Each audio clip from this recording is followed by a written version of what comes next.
Welcome to the first of two resume workshops brought to you by Montana Department of Labor and Industry and Job Service Montana. In this training, we'll cover resume basics. In the next session, we'll get into the details, and you'll get to start creating a resume on your computer. The goal as you write your resume is to project to the employer what about you is awesome and worth remembering, to ultimately get results, a job, or at least an interview. Let's start off with the basics. A few things that you may already know. We'll cover each just to make sure that we're all on the same page.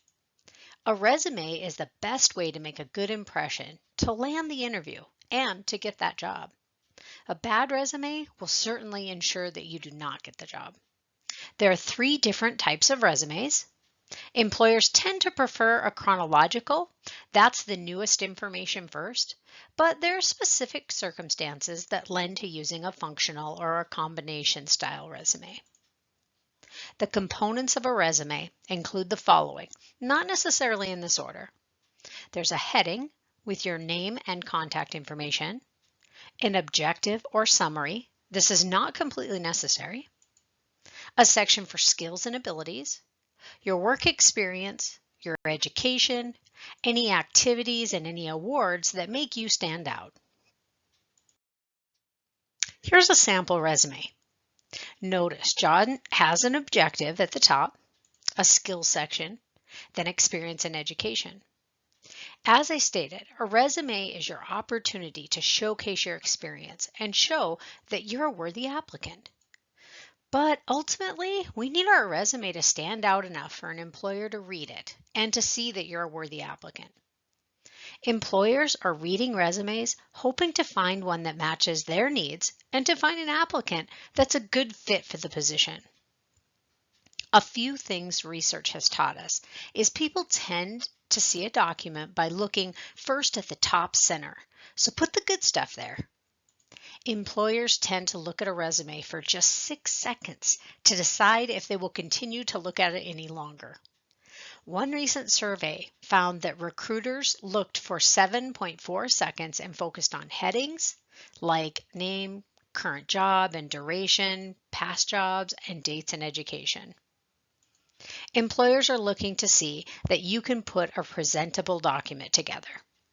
Make sure all the components of a resume are there and that your formatting is consistent. Headers should all match, bullets should all match and be in the same place throughout the document. Fonts should be easy to read. They suggest 10 to 12 in just a basic font, nothing fancy. Employers are scanning your resume for keywords, job titles, and information that aligns with the position. Some employers ask for a detailed work history, but most are only interested in your work history that's applicable to the position. Employers don't care too much about the specific job duties of a job that you held. They're more interested in what makes you qualified. What did you do at your previous job that made you stand out among the other employees? What were your achievements? Only include the last 7 to 10 years of work experience. Maybe consider removing irrelevant work history or only stating the employer, position, dates, and just a one-line description of those jobs. Today's employers are looking for your LinkedIn profile link. If you have a LinkedIn account, make sure it's professional, up-to-date, and employment-focused. Keep in mind, they will probably Google you even if you do not have a link on your resume, so make sure that your profile represents you in the right light. Employers are looking for a few specific things, and they definitely do not want to see typos or inflated credentials. Do a spell check. Run the document through Grammarly. It's free. Have several friends look it over. Call job service and ask somebody to look it over. And do not say that you can do something that you can't. Your resume is a great place to add all the awesome things that you can do, but don't just add something because the job description says that they want it. Be honest. So there's 3 different formats of resumes, and you'll find a handout for each one of these in the file section. You can read the comments on the document as you go through the document. This first one is the chronological format. They're preferred by employers because they can easily see what you've been doing and when. They're great when you want to show movement along a career path, when you want a job in a field that you have worked in before, or if you're looking for a career advancement. They're not great if you have major employment gaps, if you're changing career paths, or if you've changed jobs very frequently. Chronological shows work experience first and in reverse chronological order. So the very top section is going to be your work experience, and you're going to have the most recent employer at the top. Education should also be reverse order.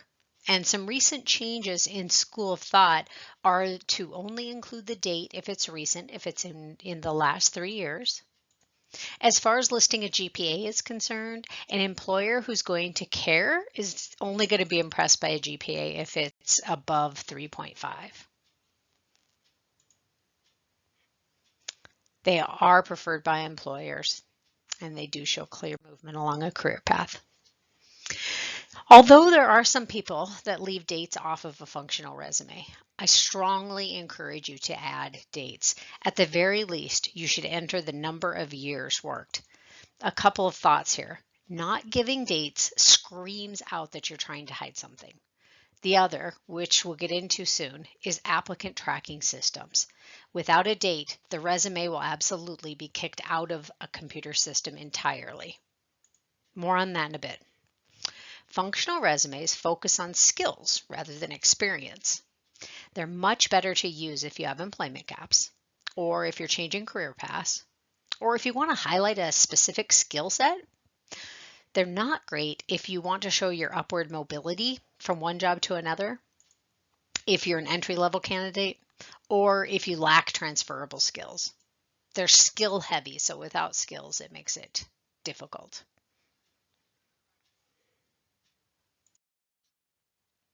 Combination resumes merge the best of both worlds, but I still encourage you to use a chronological if you have enough experience, because simply it is what employers like to see. The focus in a combination resume is going to be on qualifications, yet the body contains professional experience. They work great if you have a lot of experience in a specific industry. Rather than list your great accomplishments under several jobs, you only list the accomplishments once, and then you say where you got the experience. Combination resumes work really well if you're changing careers or if you're the master of a specific art.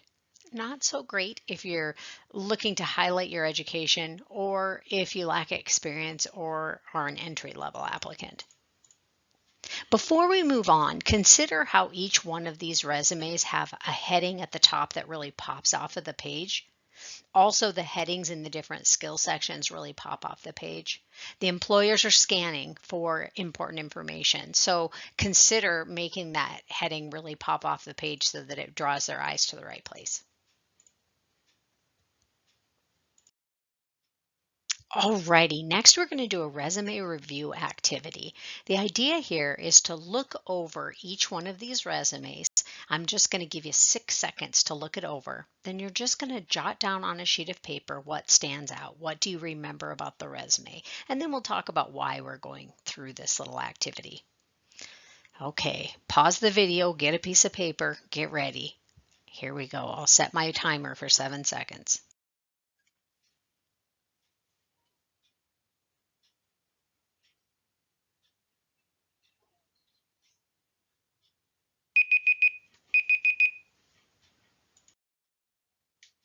Okay, what stood out to you about that resume?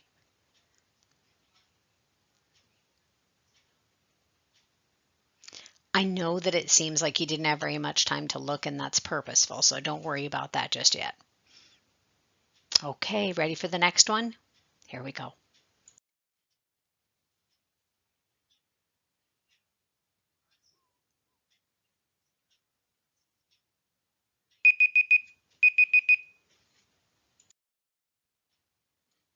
Alrighty, write down what that one. What stood out? What do you remember?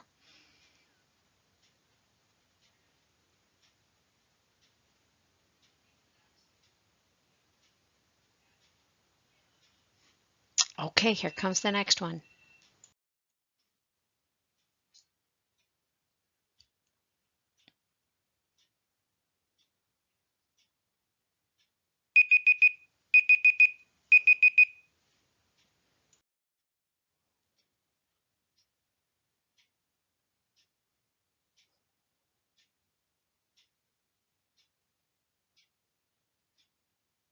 What was it about that one that pops out, and what do you remember?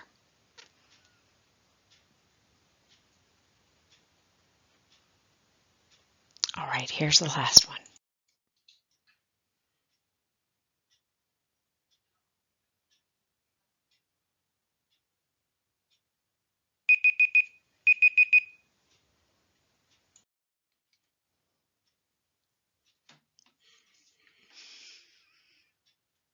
Jot down what stands out to you.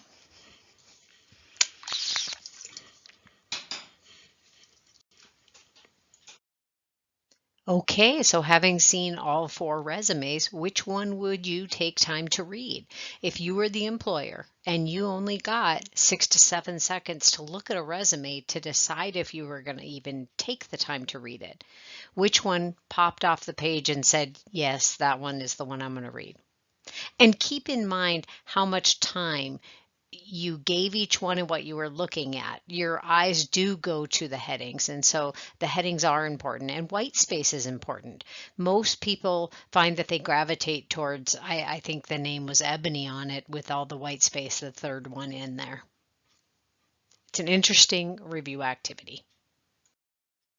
Now, the next section of the presentation is all about applicant tracking systems, also known as ATS. They are very important in the world of resumes today. Applicant tracking systems streamline the application process for employers. They're computer programs that filter dozens, if not hundreds, of applications. They provide a report of the top candidates worthy of the interview process.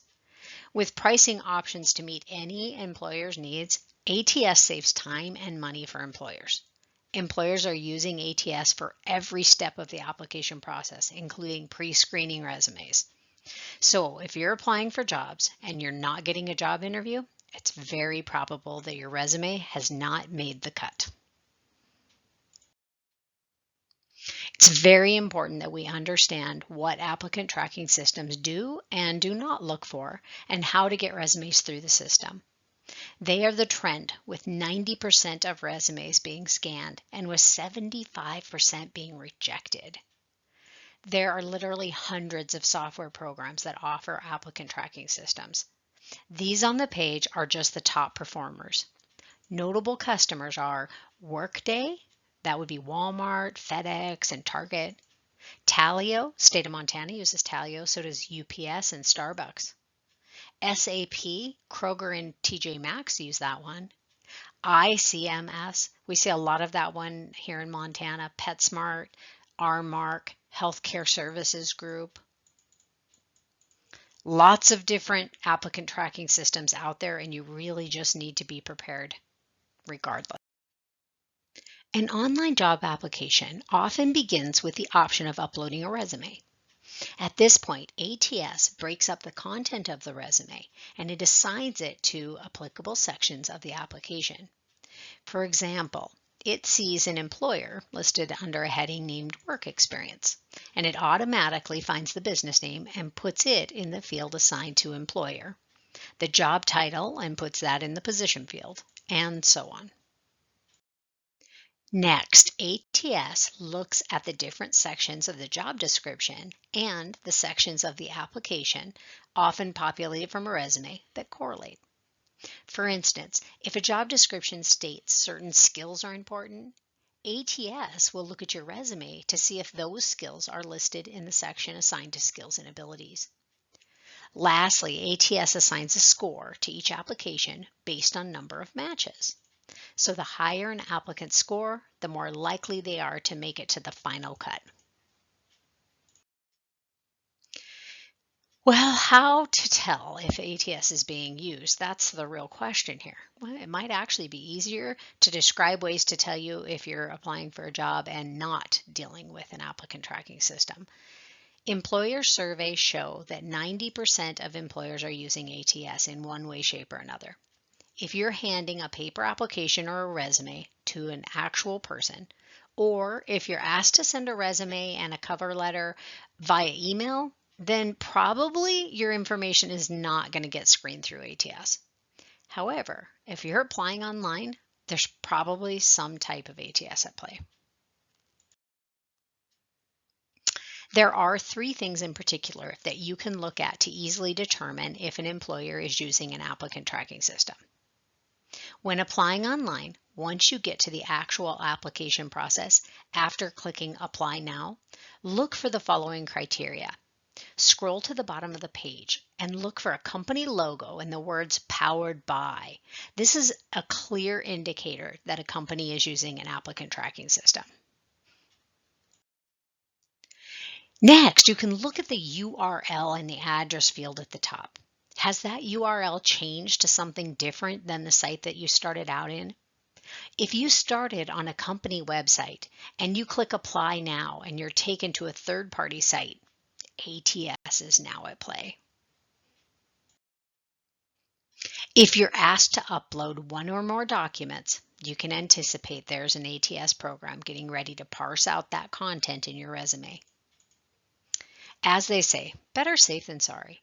If you're filling out an online job application or submitting a resume electronically, assume that you are working with an ATS program. An employer might choose to submit your email resume into an ATS system himself. So just because you email it to them doesn't mean that they aren't going to use it either. They very well could. Now that you have a clear understanding of applicant tracking systems and how to spot them, it's time to move on to how to beat them. As with every stage of the job application process, the best advice is to think like an employer. Consider what they want and find a way to let them know that you fit the bill. Consider each step of the process. Your application answers need to reflect the experience, education, and skills the employer has identified in the job description. Analytically speaking, applicant tracking systems look for matches, so use keywords. Note, this means that you're going to need to customize each resume before you submit it. Print the job description. Look through it piece by piece. Highlight the words that if you were an employer, what would you identify as being an important skill, experience, or ability? If you struggle with determining which words are important, consider copying and pasting the job description into a free word cloud generator, like TagCrowd. The bigger the word, the more often it's used.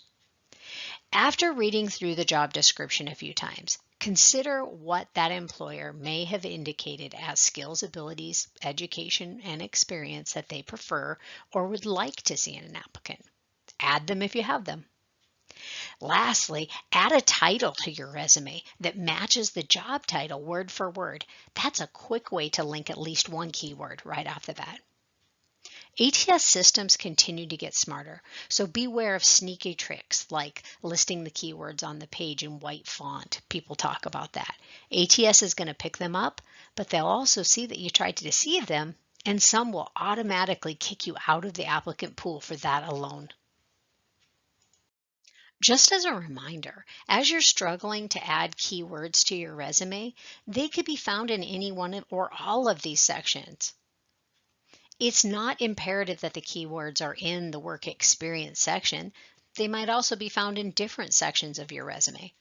However, ATS will look and give points for overall use of keywords in addition to the use of keywords in the aligning sections or a resume or an application. So it might assess a higher value if you put them in more places.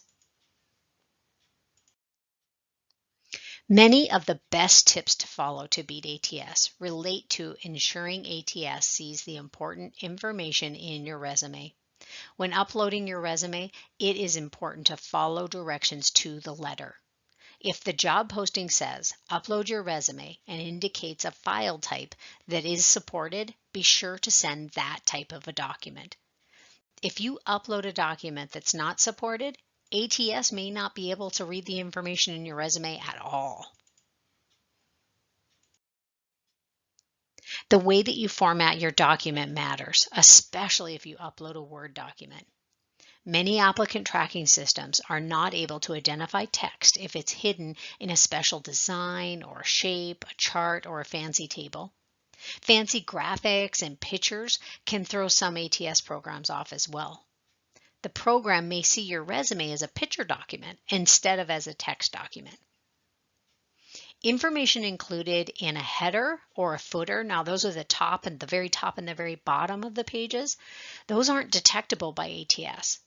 If your margins are any smaller than 0.5, the information outside those parameters will not be seen at all, and it'll change the way that the remaining information is seen. Special characters are not supported and might eliminate the entire data chunk. This comes into play specifically if you use parentheses or even a hyphen in your name. It can eliminate your entire name. When including dates in your resume, ATS will pick them up best if they're formatted month, / year. So 12/2021. And if they're on the right-hand side, ATS much prefers right tabs over any other option.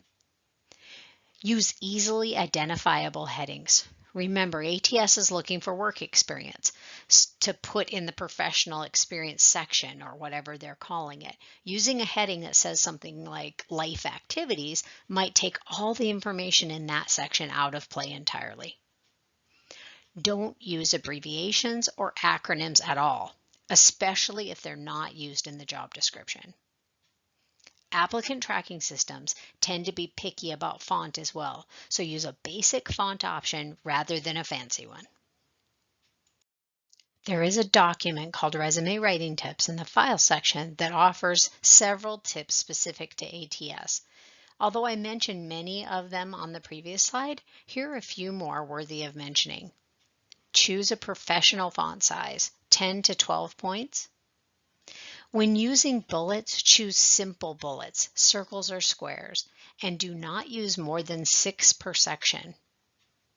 If you choose to use a table or columns, add extra space before and after so ATS can identify them as a section and keep that stuff together.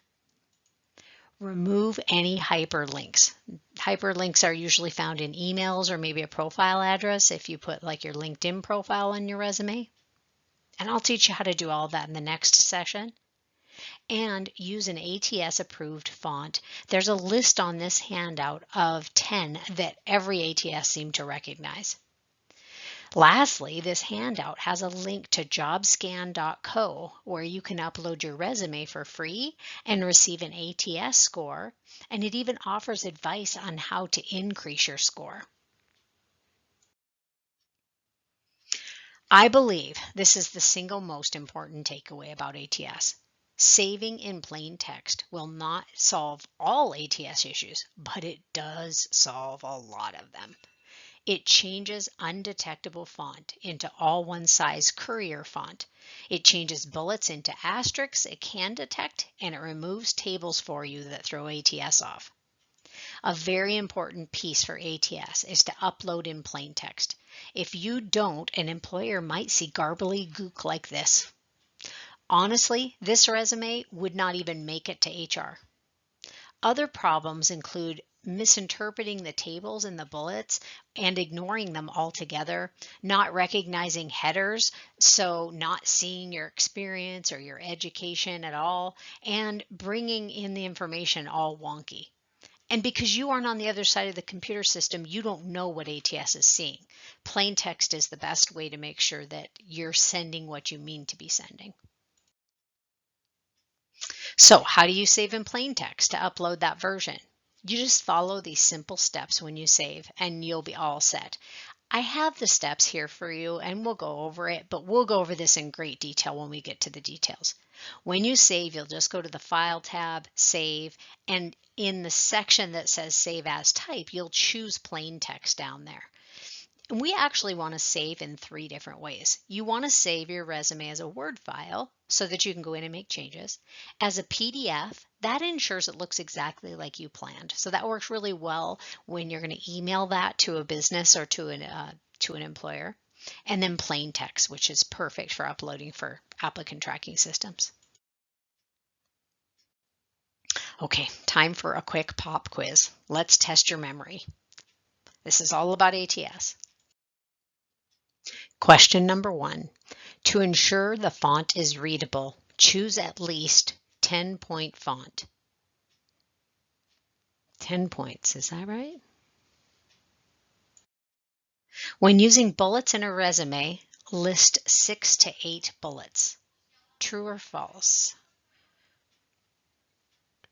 Do you think it's true? Do you think it's true? Number 3, ATS will not identify your name if you put it in the header. True or false? True or false? And ATS prefers dates on the right side of the page. True or false? Dates on the right. True or false? And the last question. To ensure ATS reads your resume correctly, save and upload it as rich text. Do you remember what I said to save it as, Richard? Okay, bonus question. What percentage of resumes are rejected by applicant tracking systems? 75%? 75%. Wow. On to the next section, resume parts. Now, the order of the components is going to depend on what format that you choose, but all resumes should include the following. Number 1 is your contact information and your job title. Your header, which would not be in the heading, which I'll show you how to do, but be at the top of the page, should include your first name and your last name, the city and the state, the phone number, email address, and your LinkedIn information if it's a positive representation of you. Contact information is the single most important section, so it should be top center and it should be the biggest font on the page, especially your name. Next is your list of relevant work experience. This is going to include the job title. That's what employers find to be the most important piece. The business name, the city, the state, and the dates that you worked there.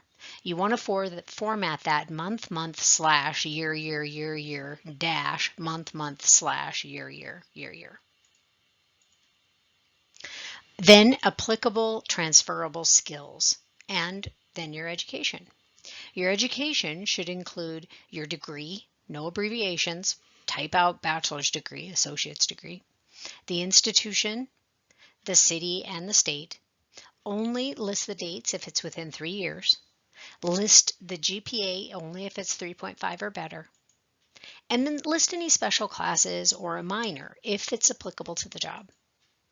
You may or may not want to include a resume summary or an objective or a section for accomplishments, certifications, awards, client testimonials, or professional associations. You can tune into part 2 on the resume creation, where we'll cover each one of these sections in detail. In the File section, you will find a document called Soft Skills Checklist. It is a list of transferable skills, things that a person just picks up in life. Use that list to just jog your memory and help you identify skills that you possess. Then add those skills to your resume in the Skills and Abilities section. However, the important part is to tell them how. Telling them that I'm dependable is not as valuable as saying that I'm never late to work. Very often we just put the skill in the front, hyphen, explain how, as evidenced by what. Montana Career Information Systems, or MCIS, is a wonderful site with all kinds of career resources. They have a workplace employability skills assessment that lets you rate statements about yourself and you evaluate your employability skills. It's a good way to determine skills that might look good on your resume. Each of these skills are evaluated in 36 statements with the option of choosing high, medium, or low as far as your current ability. It's a great tool to help you to write the achievement statements rather than words like problem solver. The results of the assessment give a proficiency rating. So they rate you as being proficient, knowledgeable, or needs improvement. It gives you an idea of where you are now and what you need to improve upon. Okay, so step 1 is to enter a job title on the resume that matches the job description. This is an automatic keyword. It also clearly identifies that you see yourself as a perfect candidate for the position that they are hiring for. Step 2 is values. This will be the accomplishments, not duties, that you list under your work experience section. Look for areas that are listed on the job description that you did while employed at each of your listings and write those word for word. Next, spice them up by telling them how you did it better than your coworkers. Step 3 is skill match. Once you feel confident in the skills that you hold, consider which the employer has indicated as important that you are good at. Make sure that those are included in your skill section. Lastly, test it out. You can go to jobscan.co, copy and paste your resume and the job description to receive a score and tips to help raise the ATS score. You could scan up to 5 resume scans per month for free. Past that, you'll have to use a different browser or create a new account, a different email. Resume Pros suggests leaving your references off your actual resume now. If you do choose to include them, they should be on a separate sheet of paper and use your same heading with your contact information at the top. If you include references, or when you include references, make sure that you have called them to give them a heads up. Try to choose only references that can advocate your qualifications as they relate to the job that you're applying for, as well as those who you know will give you a positive reference. Gone are the days of putting references available upon request at the bottom of your resume. When typing up your reference list, use a separate page. Use the same contact information that you used for your resume and the same heading styles for the title. List the references in order of the most relevant first. As far as number of references is concerned, follow the directions. Entry-level jobs usually ask for 3 to 5. More professional jobs might ask for up to 7. Here's an example of a reference sheet.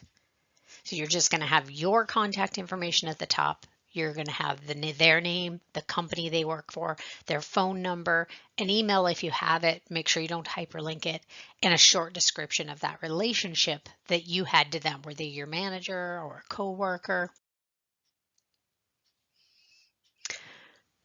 Okay, so here are some resume tips for you. Focus. Think about the employer. They want a person with qualifications that match their needs. As far as appearance of your resume is concerned, it needs to be professional, but it should catch their eye and stand out as being yours and yours alone. Keywords are so important. 90% are scanned by ATS, and we definitely know that they're looking for keywords from that job description, so include them. Transferable skills, include a list of things that you've learned to do in your life that can be used at any job that you know that they've indicated that they need at their job. And don't just tell them how. Never late for work. Prioritize duties to get all your work done, that kind of a thing. Don't tell it, sell it. And accomplishments.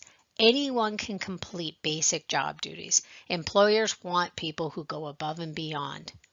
People driven to succeed. Use power verbs. There's another document in the files for power verbs. Use those. There are things like achieved, expanded, improved, resolved, transformed, increased, and upgraded. It's a great handout.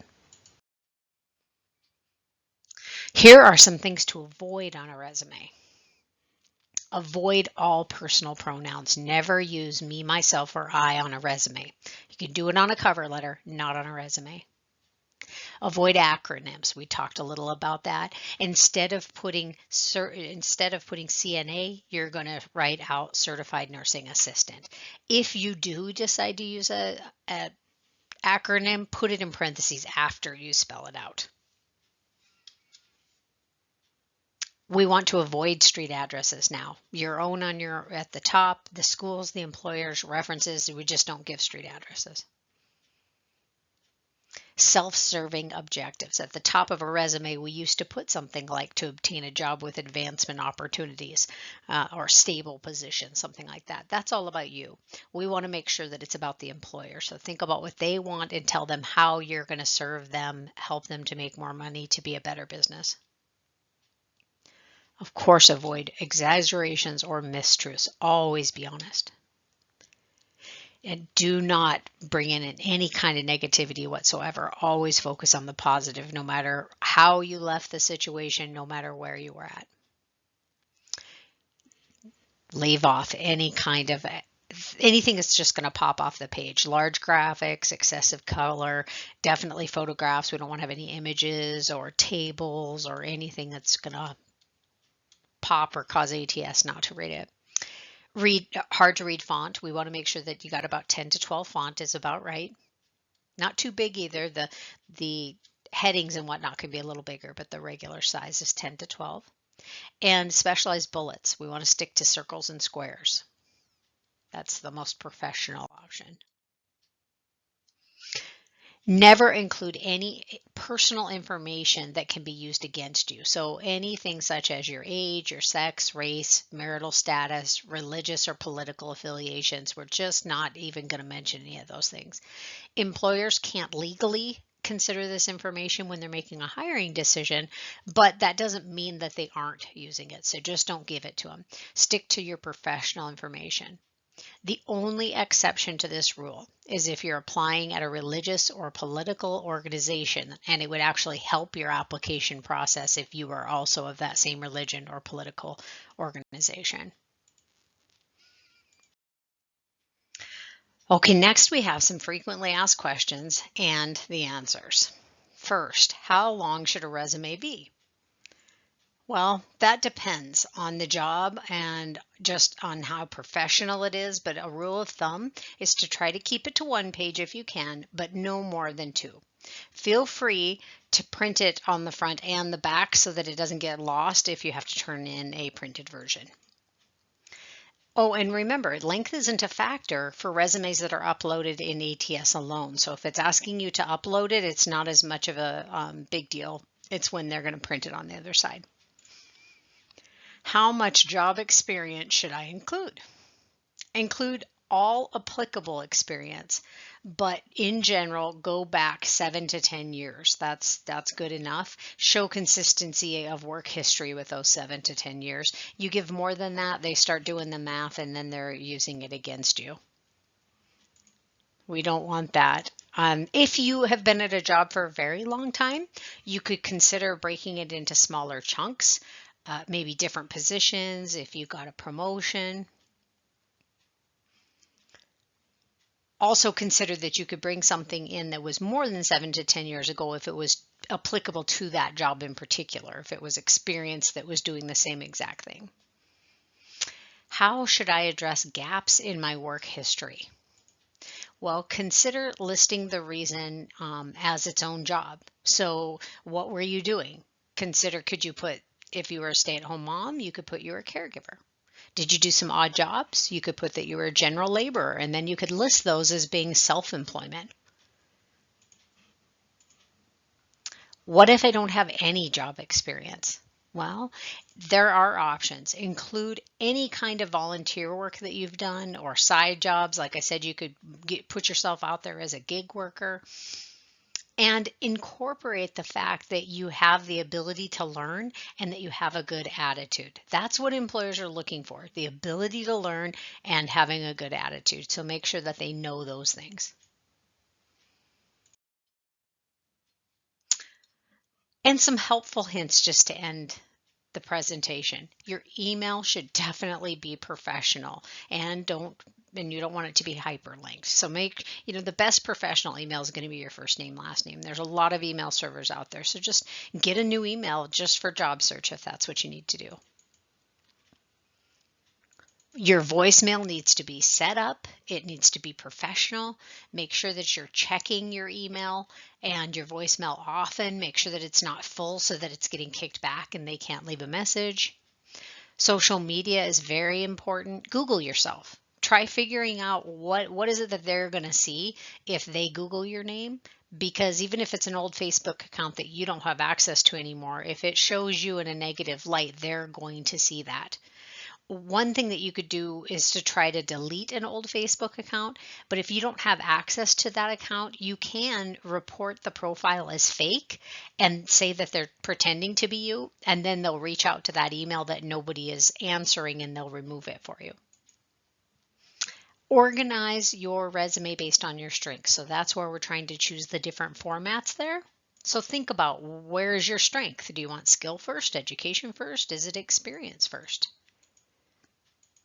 Which one is more applicable to the job that you're applying for? And here is a quick recap. Make sure that you align your resume with the job posting. You want to use a lot of keywords and make sure you're writing it to the specific job. Think like an employer every step of the way. Identify your values that align with the job position. Clearly and concisely convey that value to the employer. Let them know what you bring. And your presentation matters. The formatting, remember the 6-second review activity and how those resumes looked at first glance. Reread and proofread your resume. Reread it several times. Read it out loud. Ask a friend to read it. Have a professional that you feel comfortable reading it. Go to job service. Ask them to review it. Think about ATS when you're writing your resume. Make sure that you're incorporating all of those tools to make sure that you can beat it. Save in plain text. That's one of the big ones. Save it in plain text before you upload it. And sell yourself. Sell yourself with your accomplishment section. Every one of your work history sections needs to have a list of accomplishments in there, 3 to 6 accomplishments of what did you do and how did you do it better, using those power verbs and bringing in all of those transferable skills. If you have any questions, feel free to reach out to your local job service office. You can simply Google Montana Job Service offices and you'll find a map and be able to click on the city that's nearest you and you'll find our phone number, our address. You can give us a call. Feel free to call us to schedule a one-on-one appointment. We're happy to help you. We can even help you create the resume. Thank you so much for attending the presentation.